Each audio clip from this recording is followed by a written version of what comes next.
Sensibilisation à la sûreté de l'aviation civile. Acte d'intervention illicite, garantir la sûreté aérienne. Bienvenue. Ensemble, nous découvrons les différentes menaces et les mesures mises en place pour garantir votre sécurité. La capture illicite d'un aéronef en vol est un acte d'extrême gravité visant à prendre le contrôle de l'appareil et menacer ses occupants. Exemple, en 2001, 4 avions ont été détournés provoquant les attentats du 11 septembre. En 2001, tentative de détournement du vol United Airlines 93.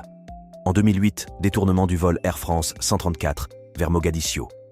En 1972, tentative de détournement du vol Lufthansa 101.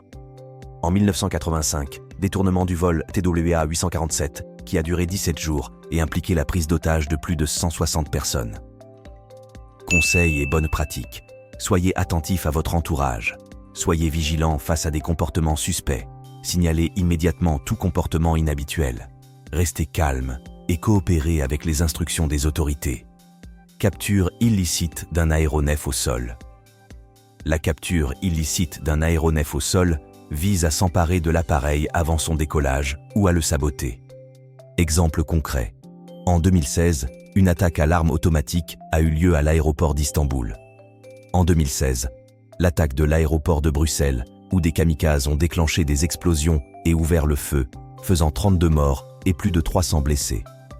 En 1998, tentative de sabotage d'un avion Delta Airlines à l'aéroport d'Atlanta.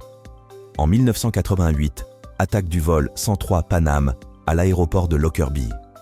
En 1976, l'attaque de l'aéroport d'Entebbe en Ouganda a mis en lumière les dangers de ce type de menace. Conseils et bonnes pratiques. Respectez les consignes de sûreté et les instructions du personnel au sol. Signalez immédiatement tout colis suspect ou bagage abandonné. Soyez vigilants face à des individus rôdant autour des aéronefs. Ne jamais accéder à l'avion sans avoir les autorisations nécessaires. Ne jamais accéder au cockpit sans besoin technique et sans l'assistance d'un technicien avion. Prise d'otage à bord d'un aéronef ou dans un aéroport. La prise d'otage vise à capturer des personnes et à les menacer en vue d'obtenir des concessions. Exemple concret. En 2009, un groupe de pirates de l'air a détourné un avion somalien et pris ses passagers en otage.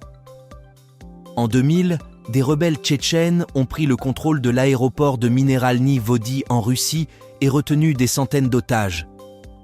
En 1994, la prise d'otage du vol Air France 896, qui a duré 7 jours et impliqué la détention de 176 personnes à Alger. En 1985, la prise d'otage du vol TWA 847 a illustré la cruauté et la complexité de ce type de situation. En 1978, un vol Alitalia reliant Rome à New York a été détourné et ses passagers ont été retenus en otage pendant plusieurs jours. En 1976, prise d'otage à l'aéroport d'Entebbe. Conseils et bonnes pratiques. Évitez de vous mettre en danger et restez calme. Coopérez avec les instructions des autorités. Ne tentez pas de raisonner ou de négocier avec les preneurs d'otages.